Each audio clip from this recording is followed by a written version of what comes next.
तो हेलो बच्चों, बहुत बहुत स्वागत है आप सभी का मेंटर्स एडुसर्व के हिंदी माध्यम चैनल पे। और हम हैं आपकी बायोलॉजी एजुकेटर तनु सिंह। अब तो आपको पता ही है कि नहीं? बट अच्छा लगता है बताना। चलो, सरप्राइज सरप्राइज, आज हम कोई क्लास नहीं ले रहे। तो मैम आप करने के आई हैं यहाँ पे? बालक, आज की ये जो सेशन है, आज जो आपकी ये क्लास है, it's all about time management. और आपके आने वाले समय में आपके एग्जाम्स जो आ रहे हैं, अब धीरे धीरे धीमी गति से आपकी ओर बढ़ रहे हैं। तो आपके एग्जाम के टाइम में आपकी धड़कनें तेज ना हो जाएं, वो तो ऑब्वियसली होगा, कितना भी पढ़ लोगे होगा, बट वो अच्छी बात है। लेकिन इस घबराहट में तेज ना हो जाए कि जा ये तो हम पढ़े ही नहीं, तो वो ना हो, इसके लिए आज ये सेशन हम ले रहे हैं, खास करके हिंदी माध्यम के बच्चों के लिए जिनके बोर्ड्स आने वाले हैं। बच्चा, फरवरी में आपके एग्जाम्स होंगे। हर महीने, मतलब हर साल तो ऐसी कुछ फरवरी या फिर मार्च में लगभग हो ही जाता है एग्जाम, ठीक है? तो स्ट्रेटजी क्या करनी है भाई, क्या स्ट्रेटजी रखनी है और कैसे अपने आप को बाकियों से बेहतर बनाना है, कैसे अपने घर वालों सो कॉल्ड रिश्तेदार, सो कॉल्ड समाज वालों को, उनके मुंह से अगर ये ताना नहीं सुनना है ना कि बड़ा पढ़ने गया था पटना फतुआ है, दरभंगा में पढ़ाई कर रहा था, क्या ही कर लिए, तुम भी तो उतने नंबर लाए जितना गांव में रह के क्या बोलते हैं प्रिंसवा पढ़ रहा था, है ना? तो ये ताना ना एकदम घुसेगा और मन करेगा ना कि क्या कर दें, जो भी ये बोल रहा है उसको, ये फ्रस्ट्रेशन आपको ना झेलना पड़े, इसके लिए आज की ये सेशन है। और उम्मीद करते हैं कि आपको इससे फायदा होगा बच्चा, ठीक है? बथेरे चीजें हैं पढ़ने के लिए, लेकिन कितना किस पे ध्यान देना है ये आपको सेल्फ एनालाइज करके पता चलेगा। सबके पास 24 घंटा है ना, समय की बात कर रहे हैं। समय ही बलवान है, समय ही सब कुछ है, समय ही सबका समय बनाता है और किसी का समय बिगाड़ता है। तो उस समय का किस प्रकार सदुपयोग किया जाए, या फिर समय को इंस्टाग्राम के रील्स देखने का में उसका दुरुपयोग किया जाए, बस यही दो चॉइसेस हैं आपके पास। आपके पास भी 24 घंटे हैं और जो बच्चे टॉप करेंगे उनके पास भी यही 24 घंटे हैं। 24 घंटों में मैक्सिमम आपको हम चलो दे रहे हैं 10 घंटा आपका अपना, 10 घंटे, ये जो टोटल 10 घंटे हैं, इस 10 घंटे में आपको एक अच्छी प्रॉपर नींद, सोने के लिए 10 घंटे काफी हैं। 10 घंटे सोने के लिए सिर्फ नहीं बोल रहे हैं, 6 घंटे आपको इसमें नींद है और बाकी के 4 घंटे बाकी अदर वर्क आप जो भी करते हो, एसेसरीज जो भी है आपकी, ठीक, वो सब इसमें हम इंक्लूड करके आपको 10 घंटे दे रहे हैं आपके लिए। बाकी कितना बचा? 14 घंटा। इस 14 घंटों में आप मान लीजिए कि 4 घंटे कोचिंग कर रहे हो, क्लास कर रहे हो, स्कूल जा रहे हो, पढ़ाई कर रहे हो, 4-5 घंटा मान लिए, चलो 5 घंटे मान लिए, लेकिन बाकी के जो 8-9 घंटे आपके पास बचेंगे उसका क्या?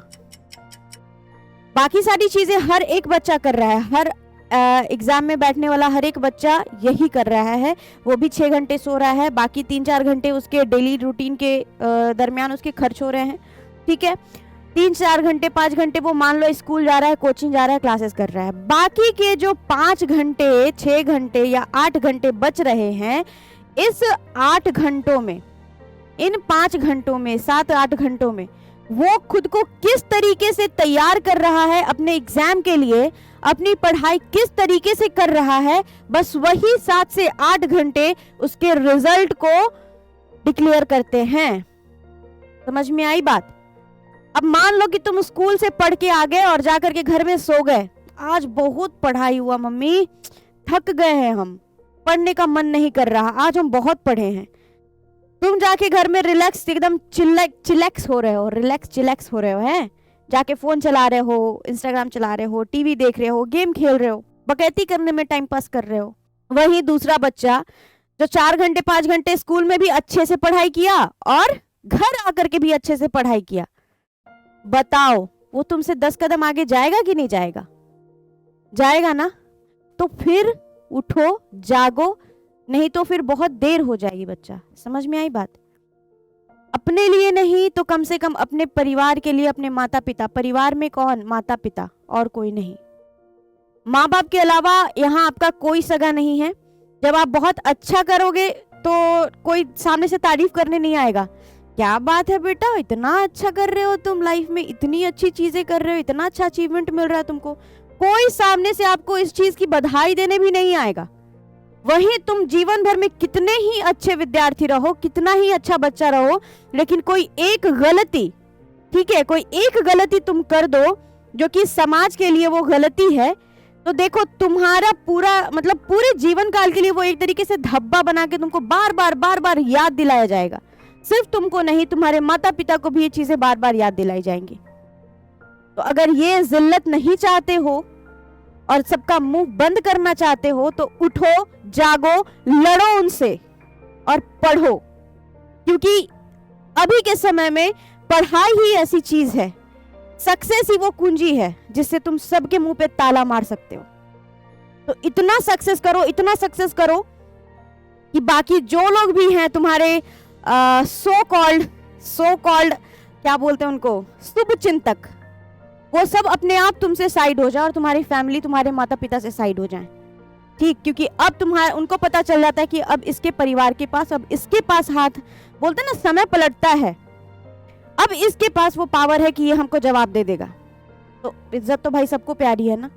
एक टाइम में आप जब फेल होते हो, गिरते हो, लेकिन वहां पे कोई तुमको उठाने नहीं आएगा, ऊपर से और दबाने आएगा। यही पढ़ने गया था तुम, यही टाइम पास कर रहा था, क्या पढ़ता था जी, 6-6 घंटा 7-7 घंटा बोलते थे पढ़ रहे हैं हम, क्या पढ़ाई करता था, रिजल्ट कहाँ आया है तुम्हारा? कोई नहीं पूछेगा कि बउआ क्या हुआ, तुम तो बोलते थे कि 6-7 घंटे पढ़ रहे हैं मम्मी, या 6-7 घंटे पढ़ रहे हैं हम, क्या दिक्कत होगी बालक, क्यों नहीं आए नंबर्स? कोई तुमको दिलासा देने नहीं आएगा, सब तुमको मुक्का मारने आएगा कि पैसा बर्बाद करने गया था, टाइम पास करने गया था। Too much depression, too much frustration बहुत ज्यादा होता है। तो प्लीज प्लीज प्लीज बच्चा लोग अभी ही सुधर जाओ। अभी जो टाइम आप लोग निकाल रहे हो फोन, गेम्स, ये सब करने में, बहुत बहुत गलत कर रहे हो अपने जीवन के साथ, अपने माता पिता के उम्मीदों के साथ। लाख अच्छे फैमिली से हो, लाख बड़े फैमिली से हो, लेकिन एक बच्चे का सक्सेस उनके पेरेंट्स के लिए अनमोल होता है। समझ में आई बात? तो तुम्हारे पास अभी जो समय है ये 4 महीने, अगर तुम गांव से बिलोंग करते हो, खास करके तुम अगर गांव से बिलोंग करते हो और अच्छे मार्क्स से पास कर जाते हो, उस वक्त माता पिता के चेहरे पे जो खुशी होती है, जो चमक होती है, हमेशा रहेगी भाई। बच्चे हो तुम उनके, है ना, बाल बच्चा का खुशी देख के माता पिता हमेशा खुश होते हैं। लेकिन भले ही तुमको कोई अगर ताना मारता है, तुमको कोई अगर कुछ चोट पहुंचाता है, तो तुमसे ज्यादा दर्द तुम्हारे माता पिता को होता है। मानो या ना मानो, भले ही तुम्हारे पेरेंट्स कितने भी स्ट्रिक्ट हों, तुम मानो या ना मानो, तुमसे लाख गुना ज्यादा तकलीफ उन्हें होती है। तो ऐसा मौका नहीं देना है किसी को कि सो कॉल्ड लोग आ करके उनमें इतनी हिम्मत आ जाए कि वो तुम्हारे ऊपर आकर के तुम्हारे फेलियर का मजाक उड़ाएं। ठीक, समझ रहे हो मेरी बातों को? और जहां तक हम जानते हैं कि आप लोग भी इस बात से रिलेट करते होंगे, तो उम्मीद कर रहे हैं बालक कि अब थोड़ा जाग जाओ। ठीक, कितना टाइम बचा है? Approx 4 months. अगर इस महीने को छोड़ दिया जाए तो 4 महीने बचे हैं। सब्जेक्ट्स कितने हैं? 6 ही है ना जी। Hindi, English, Sanskrit, social science, science और मैथ्स, 6 सब्जेक्ट। इन 6 सब्जेक्ट्स में हम अगर साइंस की बात करते हैं तो साइंस में आपका 4 चैप्टर फिजिक्स, 4 चैप्टर केमिस्ट्री और 5 चैप्टर आता है बायोलॉजी का। टोटल 13 चैप्टर्स हैं आपके साइंस की बुक में। सोशल साइंस का हमें कोई आइडिया नहीं, वो आप अपने एंड से तैयार करना, जैसे हम अभी बता रहे हैं साइंस का वैसे ही। ये 4 chapter physics, 4 chapter chemistry, 5 chapter biology, हर एक चैप्टर, हर एक सब्जेक्ट अपने आप में बहुत वैल्यू लिए रखता है। समझ में आई बात? करना कैसे है तैयारी? आपके पास प्रतिदिन अभी से, आज से, इसी वक्त से 6 से 8 घंटे हैं सेल्फ स्टडी के लिए। खुद को समझो, खुद को परखो, खुद को जांचो और लग जाओ तैयारी में। कितना भी एवरेज हो, बिलो एवरेज हो, एकदम बोकब हो, फिर भी वहां से उठो, वहां से उठो जहां पे तुम अभी हो। तुम कितना ही जीरो समझते हो खुद को, वहां से उठना जरूरी है। जब तक यहां से अपने दिमाग से तुम निकालोगे नहीं ना कि तुम बकलोल हो, तब तक तुमको पूरी दुनिया बकलोल ही समझेगी। यहां से बस चाबी खोलो और बकलोली शब्द को निकाल करके दिमाग से फेंको और वहां से उठ के तैयारी करना शुरू करो और जवाब दो उन सभी को जो तुमको बकलोल समझते हैं। ठीक है, तुम्हारे पास 4-4 चैप्टर हर सब्जेक्ट के हैं। साइंस की अगर हम बात कर ले, मैथ्स कैसा सब्जेक्ट है? मैथ एक ऐसा सब्जेक्ट है कि जिसका कॉन्सेप्ट अगर तुमको पता है तो उसके क्वेश्चंस तुम बना लोगे। फिजिक्स के न्यूमेरिकल्स, कॉन्सेप्ट पता है, उसके क्वेश्चंस तुम बना लोगे। फॉर्मूला याद है, क्वेश्चन तुम बना लोगे। फॉर्मूला जब पढ़ रहे होगे तो ऑब्वियस सी बात है, जिसका भी फॉर्मूला पढ़ रहे होगे उसकी परिभाषा भी तुमको पता ही होगी। ठीक, केमिस्ट्री कॉन्सेप्ट पता है तो न्यूमेरिकल्स क्या बोलते हैं इसके, इक्वेशंस तुम अच्छे से बैलेंस कर सकते हो। ठीक है, इक्वेशन बैलेंस करना और जो भी याद करने वाली चीजें हैं, इन सबको कॉन्सेप्ट से समझा पढ़ा जा सकता है। लेकिन बायोलॉजी सब्जेक्ट में आपको कॉन्सेप्ट क्लियर होना ही सफिशिएंट नहीं है। यह भी बात पूरी तरीके से गलत नहीं है कि बायोलॉजी को थोड़ा याद करना पड़ता है, क्योंकि ऑब्वियस सी बात है भाई, बायोलॉजी में बहुत सारे नाम ऐसे ऐसे होते हैं जो हमें नहीं पता होता। ठीक है, समझ में आ रही है बात? तो उनको याद करने के लिए हमें उससे ज्यादा पढ़ना पड़ता है, रिमाइंड करना पड़ता है। करेंगे ना, क्या दिक्कत है? अरे भाई पढ़ रहे हैं तो रिमाइंड करेंगे ना। रिमाइंड कैसे करना है? हर एक चैप्टर में आपके बुक में, आप जिस भी बुक से पढ़ रहे हो या एनसीईआरटी से पढ़ रहे हो, हर एक चैप्टर में उसके कीवर्ड्स दिए रहते हैं बोल्ड करके। और कीवर्ड कहने का मेरा मतलब ये होता है बच्चा कि कीवर्ड्स कहने से कि एग्जामिनर जो होगा उन बोल्ड शब्दों को उठाएगा जरूर। पहले तो एनसीईआरटी के सारे क्वेश्चंस को तुम लोग एकदम पूरी तरीके से उखाड़ डालो, क्वेश्चंस निकालो और उसके क्वेश्चंस पूरे बना लो एनसीईआरटी। ठीक है, के बाद जो भी तुम्हारे पास पेपर अवेलेबल हो, जहां से भी तुम क्वेश्चन बनाना चाहते हो, पहले एक चैप्टर कंप्लीट करो पढ़ के। अगर क्लास हो चुका है उसका, अगर क्लास हो चुका है तो एक दिन उसको पूरा रिवाइज करो, दोबारा उसको बुक पढ़ के सेल्फ स्टडी करो, कहाँ कहाँ पे वो हाईलाइटेड पॉइंट्स हैं, उन हाईलाइटेड पॉइंट्स को अपने नोट कॉपी पे लिखो। दूसरा, डायग्राम बनाओ, एक चार्ट बनाओ। एक तो पहला फ्लो चार्ट बनाओ। फ्लो चार्ट कहने का क्या मतलब है? एक कड़ी से दूसरी कड़ी, दूसरी कड़ी से तीसरी कड़ी, तीसरी से चौथी, ऐसे जोड़ करके एक, जैसे देखते हो पिरामिड टाइप का बनता है, वैसा एक चार्ट बनाओ ताकि तुमको पता हो कि अच्छा ये इससे कनेक्टेड है, ये इससे कनेक्टेड है, ये इससे कनेक्टेड है। इस चार्ट बना करके 3-4 पेज 5 पेज के जो चैप्टर्स हैं उनको एक पन्ने में एकदम आराम से समराइज कर लो। बहुत आसान हो जाता है, याद करना बहुत आसान हो जाता है, लिख करके पढ़ने से बहुत आसान हो जाता है रिमेंबर करना, और सबसे आसान हो जाता है समझना। क्लास में लाख हम तुमको समझा दे, अगर तुम सेल्फ स्टडी नहीं कर रहे हो तो जो सुने हो क्लास में सिर्फ, वो तुम्हारे दिमाग से निकल जाएगा। ठीक है, फ्लो चार्ट बनाओ। दूसरा, डायग्राम से याद करो कोई भी टॉपिक, और डायग्राम बहुत बहुत बहुत इंपॉर्टेंट है। मानव पाचन तंत्र ही ले लो, पुष्प की संरचना ही ले लो, ये सब चीजें आपको पूछी जाती हैं और ये इंपॉर्टेंट चैप्टर्स हैं, इंपॉर्टेंट पॉइंट्स हैं। अंडाणु, शुक्राणु, इन सब का डायग्राम जब तक नहीं पढ़ोगे, डायग्राम जब तक नहीं बनाओगे खुद से, भले ही तुमको पेंसिल पकड़ने भी नहीं आया डायग्राम के नाम पे कि मैम हमको अच्छे से नहीं आता, कोई बात नहीं भाई, कोई बात नहीं, ऐसे ऐसे लाइन बनाना आता है, लाइन बना लो। तुमको बस सही डायग्राम बनाना है। डायग्राम मतलब लेबलिंग तुम्हारी सही होनी चाहिए।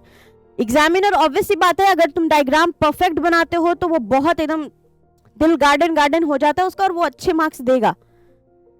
ठीक, अगर नहीं बन पाता है डायग्राम, पहले तुम मेहनत करना, नहीं बन पाता है तो कोई बात नहीं, नॉर्मल बॉडी बना करके लेकिन सही सही लेबलिंग करोगे तो वो भी एग्जामिनर भी सोचेगा बच्चा पढ़ता है तभी तो इतना कर पाया, डायग्राम नहीं बना पाया लेकिन लेबलिंग सही है, तो वहां पे भी वो तुम्हें नंबर देगा। तो ये कुछ पॉइंट्स हैं और ये थोड़ी सी मोटिवेशन बातें थी जो मैंने तुमसे बोली हैं। अभी भी अगर तुम नहीं जाग रहे हो तो फिर वो सब तानों के लिए, उन सब क्या बोलते हैं, क्या ही बोले, छोड़ो। हम एक्चुअली ये सब हुआ है और हर एक विद्यार्थी के साथ होता है, तो इसीलिए हम तुम लोगों को ये सिखा रहे हैं, ठीक है।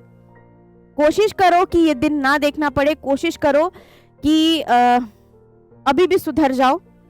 3-4 महीने हैं, आराम से जितना भी डेडिकेट हो करके पढ़ सकते हो पढ़ो। नहीं कह रहे 24 घंटे पढ़ो, वो 10 घंटे जो हमने तुम्हें दिया है उसमें से तुम 3-4 घंटे आराम ही तो कर रहे हो। सोने के बाद 3-4 घंटे मस्ती कर लो, खेल लो, कूद लो। लेकिन जब पढ़ने बैठो ना, उस वक्त दुनिया जहान, मम्मी पापा, भाई बहन, फोन, टीवी सब भूल के बैठो, ठीक है, तभी कुछ हो पाएगा बउआ।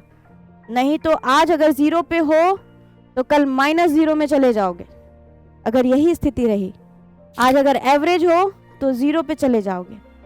तुम अच्छा कर रहे हो लेकिन प्रैक्टिस नहीं करते रहोगे डेली अच्छा करने की, तो तुम कब नीचे चले जाओगे गर्त में तुम्हें खुद भी पता नहीं चलेगा। इसलिए प्रैक्टिस बहुत जरूरी है, ठीक है, हर सब्जेक्ट में। जितना भी समय तुम्हारे पास बचे, हम नहीं बोलेंगे कि तुम ब्रह्म मुहूर्त में उठ के ही पढ़ो, नहीं होता है, हमको पता है, नहीं पढ़ पाते बच्चे। तो जब भी तुम्हारा मन लगे, आधी रात को 2 बजे 4 बजे, जब मन लगे, जब माहौल शांत मिले, बस किताब कॉपी लेके बैठ जाओ। और एफिशिएंसी बढ़ जाती है अगर आप शांति जगह पे सही पोस्चर में, सही पोस्चर कहने का मतलब ये नहीं कि सो गए हैं, किताब कॉपी लेकर के पड़े हुए हैं और वैसे में ही पढ़ाई हो रही है, नहीं, बिल्कुल नहीं, कुछ नहीं होना जाना उससे। सही पोस्चर मतलब एक सही पोजीशन में, अच्छे से चेयर पे बैठ के, टेबल पे बैठ के। नहीं है, गांव में हो, पीढ़ा है ना जी, पीढ़ा पे किताब कॉपी रख लो, भुइयां में नीचे बैठ के, वहां बैठ के पढ़ाई करो। भुइयां समझ में आया क्या? गांव में भुइयां बोलते हैं फर्श को, ठीक। तो थोड़ा इतना करना पड़ेगा बच्चा, तब भी होगा कुछ, नहीं तो फिर दुनिया के ताने तुमसे सहे नहीं जाएंगे, ठीक। समझ में आ रही है बात? तारीफ करने कोई नहीं आएगा, लेकिन पैर खींचने के लिए हर कोई आगे आएगा। और उसमें सिर्फ तुम नहीं, तुम्हारे परिवार भी शामिल होंगे, तुम्हारे माता पिता भी शामिल होंगे। तो उनके लिए उठो, जागो, मेहनत करो, कड़ी मेहनत करो, फोड़ दो एकदम एग्जाम को, ठीक है। उम्मीद करते हैं कि आप लोगों को ये बातें समझ में आई होंगी। तरीका तुमको जैसे अच्छा लगे तुम वैसे करो। अगर मेरी बातें नहीं समझ आई, मेरा तरीका नहीं अच्छा लग रहा है, तुम अपने तरीके से काम करो, लेकिन काम करो और उठो। समझ में आया? कोई भी दिक्कत हो आप कमेंट बॉक्स में आराम से इसमें कमेंट में बताना कि आपकी क्या दिक्कत हो रही है, जरूर जवाब मिलेगा। अगर आपके कमेंट्स में आपके जो भी क्वेश्चंस होते हैं, उन क्वेश्चन के आधार पे हम नेक्स्ट सेशन जब भी लेंगे तो आपके क्वेश्चंस को ही उठा के लेंगे। तो जो भी बच्चे को जिस भी तरीके का दिक्कत हो रहा है, प्लीज कमेंट बॉक्स में आप मेंशन करो कि मैम मुझे ये तकलीफ हो रही है, मैं इसे कैसे ओवरकम करूं। जितने भी कमेंट्स आएंगे उन सभी कमेंट्स को एक बार में इकट्ठा करके हम एक और वीडियो बनाएंगे, उनमें आप सभी का जवाब दे दिया जाएगा। उम्मीद करते हैं बच्चा लोग समझ गए होगे मेरी बात, और उम्मीद ये भी है कि कोशिश करोगे, अब थोड़ा तो जाग गए होगे, है ना? थोड़ा सा, अरे इतू सा काफी है, थोड़ी सी चिंगारी ही काफी है, लेकिन जाग जरूर जाना, ठीक है। चलो, बहुत बहुत थैंक यू। अगर आप अभी भी सुन रहे हो मेरी बातों को, बहुत बहुत थैंक यू, और एक अच्छे फ्यूचर के लिए all the best. Bye bye.